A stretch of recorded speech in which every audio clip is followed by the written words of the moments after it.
So why'd you step up on this? Bird trifling, basically. Killing everyday working man and all. I mean, don't get it twisted. I do some dirt too, but I ain't never put my gun on nobody who wasn't in the game. A man must have a code. Oh, no doubt. So this moment here occurs in season 1, episode 7 of The Wire, titled One Arrest. So in this episode, Detective Bunk Moreland confronts Omar Little in a police interrogation. A police interrogation room here. So urging him to testify against a Barksdale soldier named Bird, who murdered a state witness. So Omar, the openly gay stick-up man who robs drug dealers, he agrees to take the stand, something that Bunk himself even admits that he would be terrified to do. And the conversation, however, though, as you saw in this scene here, is actually more than just the legal strategy or justice. It's about personal ethics in a broken world. So this line right here that Bunk had said, that a man must have a code. Now, this line is deceptively simple, but it's depth. It reverberates across the entire series. So let's go right ahead and let's break down this quote alone. Let's break it down piece by piece. And the first thing we want to start off with is Bunk's plea to Omar. Now, see, Bunk, he isn't naive. He's a homicide detective who's actually seen the worst that Baltimore has to offer: corruption, street executions, and institutional failure. But when he says this line to Omar, Bunk is actually appealing to something deeper. Because he's not just asking Omar to testify, he's actually invoking a shared understanding between men who operate in violent systems. And Bunk, he knows that Omar is not a snitch, at least in the traditional street sense. And he also knows that Omar lives by a personal code of conduct, despite being a criminal. So when he says that a man must have a code, he's saying even in chaos, there must be principles, something that keeps you from becoming just another predator. And then we look at Omar. Omar, his code. So Omar's moral compass is distinct from the drug dealers that he robs. And his philosophy is best summed up in his own words, that I never put my gun on nobody that wasn't in the game. So Omar, he only targets drug dealers and gangsters, never civilians. And he refuses to participate in indiscriminate violence. And he walks the streets without a mask because fear isn't his tool. Respect and reputation are. So really, in his own twisted way, Omar is a modern day Robin Hood, governed by an internal set of ethics, a code that even the detectives can't ignore. And really, what makes this scene between both of these men is that really what makes it so tragic is Bunk's quiet grief and nostalgia, because he and Omar, they both went to the same high school, to Edmondson High School, and in that shared past, Bunk actually sees a moment of divergence, because Bunk, he's thinking to himself in this case, you know, in this moment of divergence, that like, you were smart back in the day, you had heart, and now you have Omar. Omar, he's a feared outlaw. Bunk, he's a flawed but decent cop.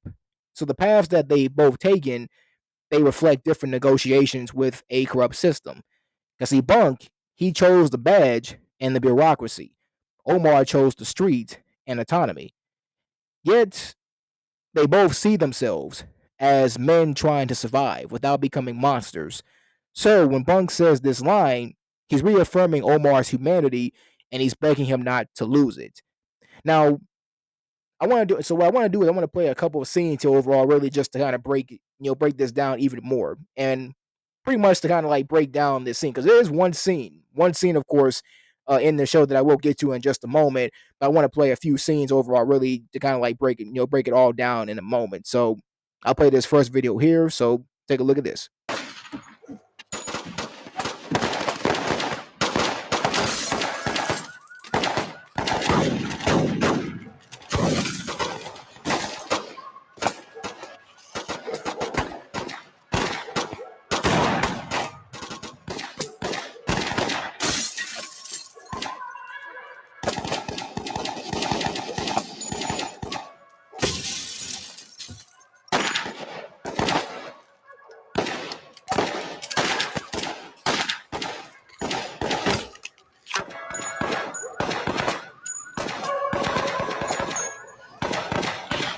Yo, y'all ready? Let's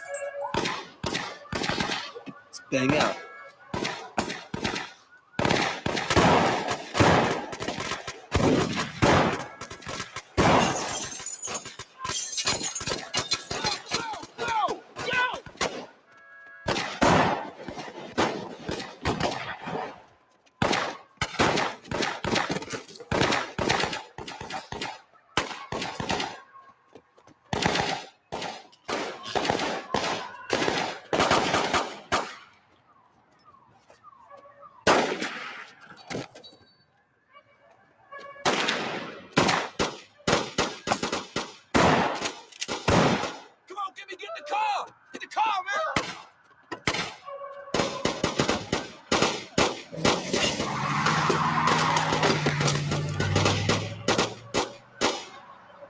So as you saw here in this scene here, so what happens in this scene here is that Omar and his crew, so they attempt a daring raid on a Barksdale stash house, and as you saw here, the gunfire erupts. The Barksdales they retaliate, chaos ensues, and Tasha, the lady that you saw that got shot in this scene, is tragically killed.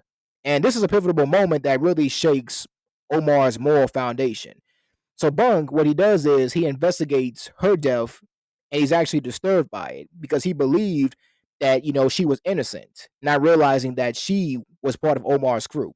And now I'll get to this scene here where Omar and Bunk, where they actually have, where they actually are talking to one another here in this scene. So check this scene here out. She ain't gonna talk to you. Ain't nobody gonna talk to you. I just came here to make that clear, man. Ain't no thing. Because I already got me an eyeball wit. You do? Mm-hmm. I don't know about that. Old Bruiser, he be blind behind that fortified half the time. You gonna have to dry him out just to get him on the stand. Besides, he done had a change of heart to that story. That's what I heard anyway. Past that, y'all gonna have to call this one of them cost of doing business things y'all police be talking about all the time. You feel me? No taxpayers. Shoot, the way y'all look on things, ain't no victim to even speak on. Bullshit, boy. No victim. I just came from Tasha's people, remember? All this death, you don't think that ripples out? You don't even know what the fuck I'm talking about. I was a few years ahead of you at Edmondson, but I know you remember the neighborhood, how it was. We had some bad boys for real. It wasn't about guns so much as knowing what to do with your hands. Those boys could really rack. My father had me on the straight, but like any young man, I wanted to be hard too. So I would turn up at all the house parties where the tough boys hung.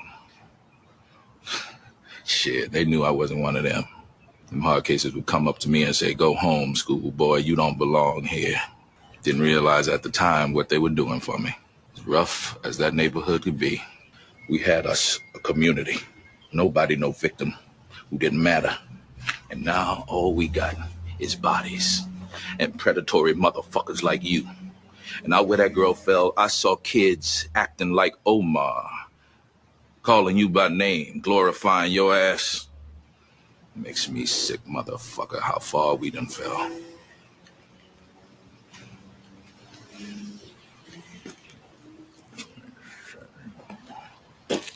So as you saw there in this scene here, so Bunk, so his monologue to Omar. Now let's break it down with these 3 points of view here. So when he says all this death and you don't think that it doesn't ripple out, now he lays into Omar here, pointing out the cascading consequences of street violence.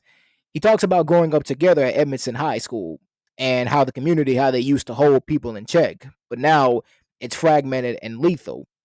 And then number two, he also talks a lot about the neighborhood's collapse because once there was a shared hardship, yes, but there was also cohesion, there was empathy, and now all that's left are, as Bunk says, predatory mother effers like you.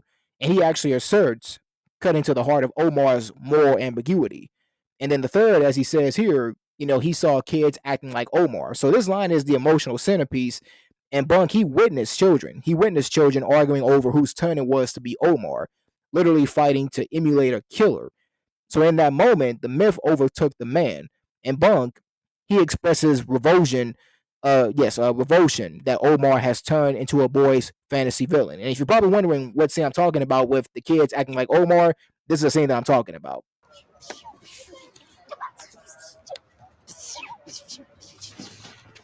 Yo, my turn to be Omar. No, give me. So Omar, the stick-up artist with a code, he's shaken. Until now, he firmly believed that he never harmed citizens. So Tasha's death, even though unintentional, it forces him to confront how the violence that he brings into the streets, how it spreads beyond his moral boundaries. And Bunk, he embodies the voice of communal conscience in a broken city. Now he doesn't just enforce the law; he mourns what the code has become and what the theft of neighborhood.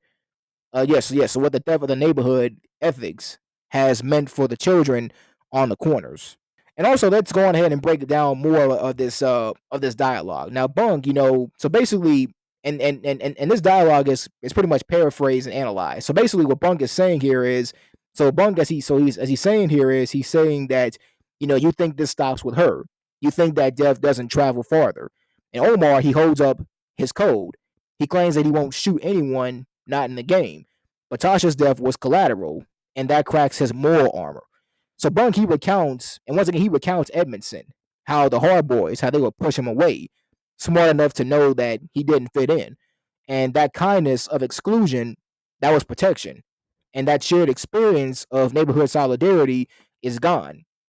And then the collapse. Because see, Bunk, he says, now all we got is bodies. Predatory behavior rules. Young boys imitating Omar is not flattery. It's a symptom of failed mentorship and lost elders. And you can even see Omar. You can even see how guilty he looks, because we see him torn. And Bunk, his words, they leave a mark. And Omar, later on, he actually seeks redemption by actually recovering Detective Dozeman's service pistol, which overall was an attempt to atone through restitution. And also, there is one other scene that I also do want to play and that I want to break down as well too. To also, so one other scene that I also want to play in this video that I want to kind of show you more about the dynamic between both Bunk and Omar. So check this out. Them boys working the case ain't really in the mood to listen. As you can see, I still got the lady lawyer marker. And if I recall, police gun got found a while back. The only reason I'm even here is because of that gun. As far as Eileen Nathan goes, she promised to get out of jail free on a small felony or two. This here is a taxpayer murder with an eyeball witness. The eyeball witness is lying, yo. Come on now, when you ever know me to put my gun on anybody that wasn't in the game? Oh, my. Old face Andre lying on me here. With the store owner. Now, why would he lie? Andre working the package out the store. Folk like that, they tend to bear a certain resentment toward folk like me. If you didn't do this when you did others. Shit, I got files on 2 open doubles last year. Shotgun shells at both scenes. What about that stash house gunfight? What about Stringer Bell and his muscle dead in the warehouse? If this one ain't on you, another dozen probably are. And if this one goes to court, you can tell that jury how wrong it is. I'll be seeing God long before I swear to him on the stand. You leave me a courtside and I'm done. You know that. Yeah? So you ain't making friends? I got a bounty on my head, man. 5 figures. If I'd have known I was going to be sharing quotas with all these boys, I probably wouldn't have robbed so many of them. Oh, yeah. That golden rule. Since you feeling all biblical and righteous and all, you think on this. Now, if Omar ain't killed that delivery lady, somebody else did. But you giving him a free walk right now, though, ain't you? A man got to have a code.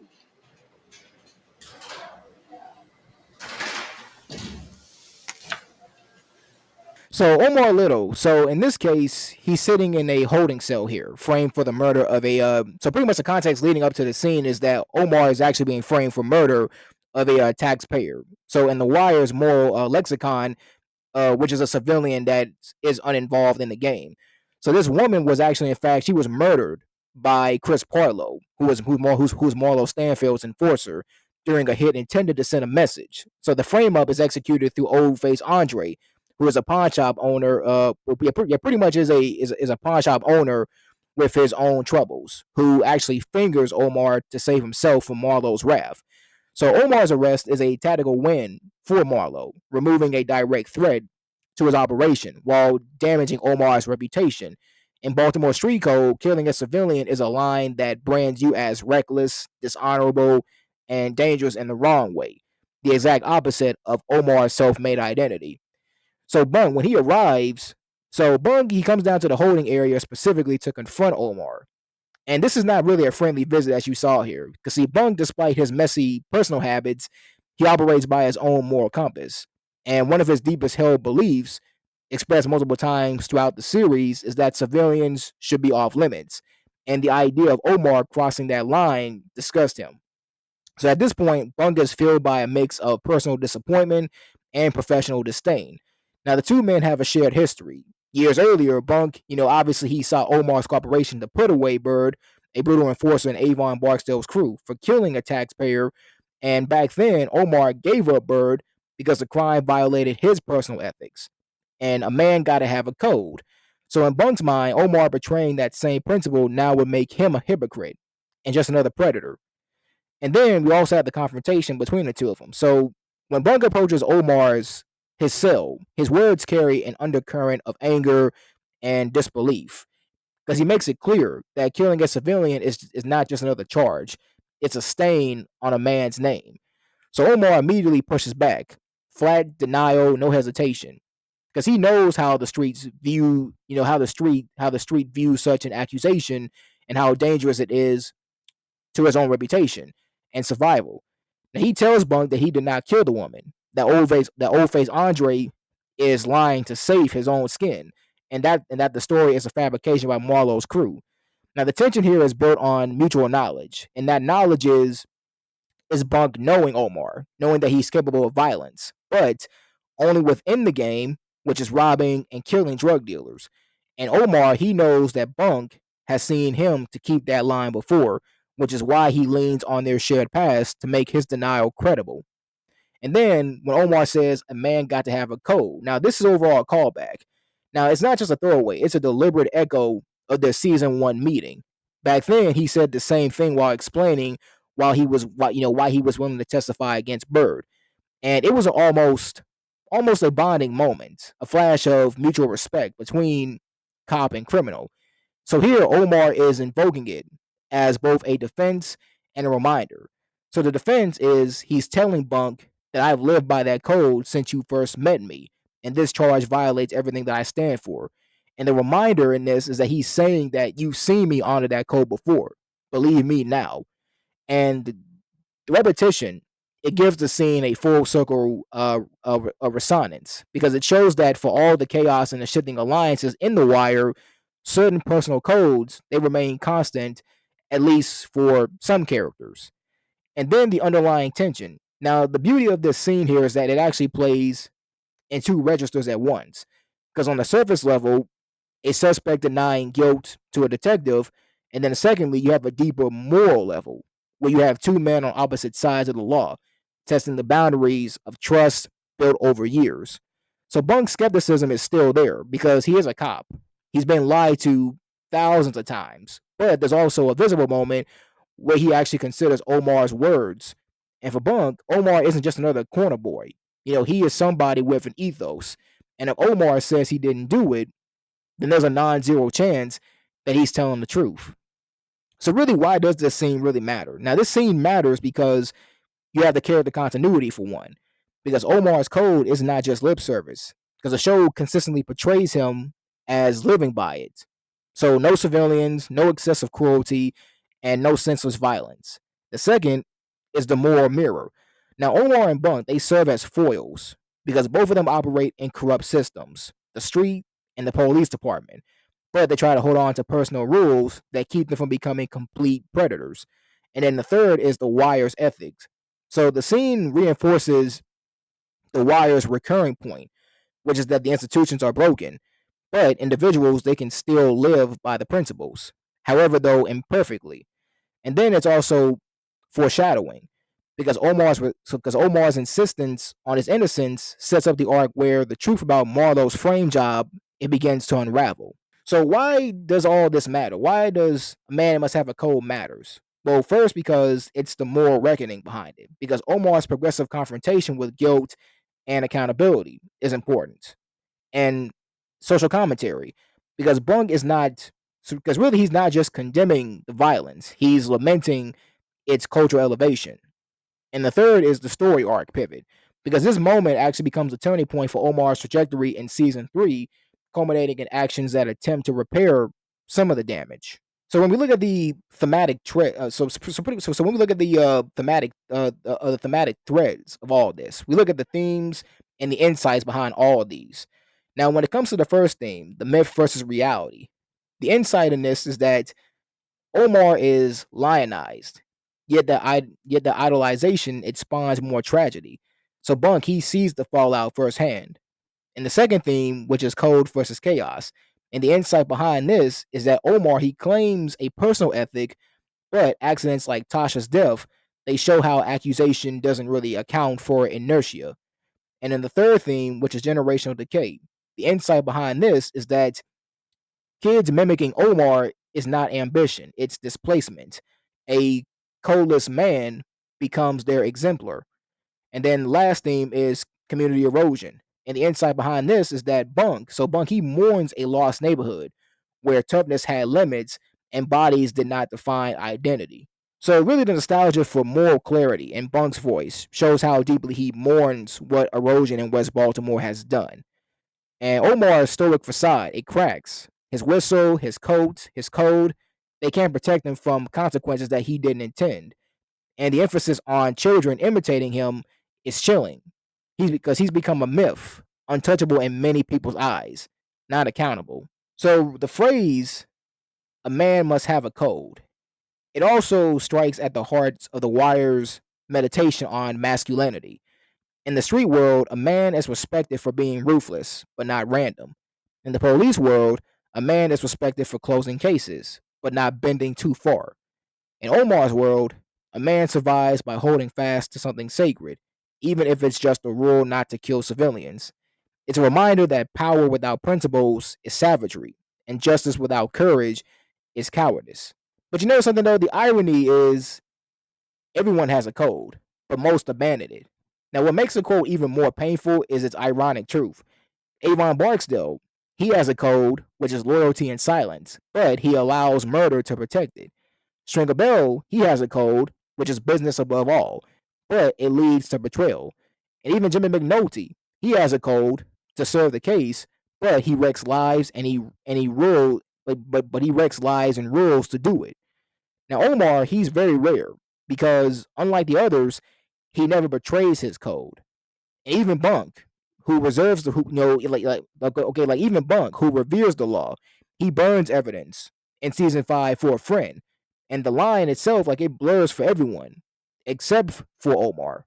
So when it comes to the philosophical underpinnings of all this, the first is deontology, Kantian ethics, which basically states that a man acts not based on outcomes but on duty and principle.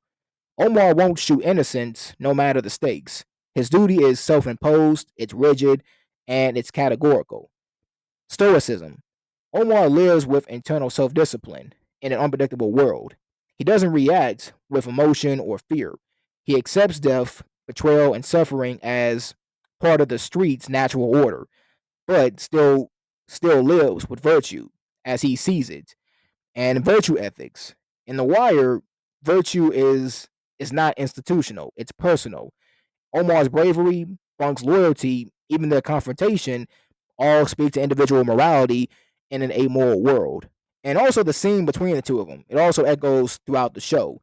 Because Omar, he dies in a cornerstone, alone and unarmed. Betrayed by the game he tried to play honorably. Bunk, he remains in the system, increasingly jaded by its compromises. And the code becomes a relic, a quiet, noble failure. Yet, in this moment, when Bunk says that line, "a man must have a code," and Omar listens, we see a fleeting glimpse of what Baltimore and the world, what they actually could have been. "A man must have a code" is one of the most powerful lines in The Wire because it reveals that even in a collapsing world where systems fail, loyalty is conditional, and power corrupts, individual honor still matters. So it's not about being perfect. It's about being accountable to something beyond impulse, fear, or self interest. And in that small, rare way, Omar Little might be the most moral man in Baltimore.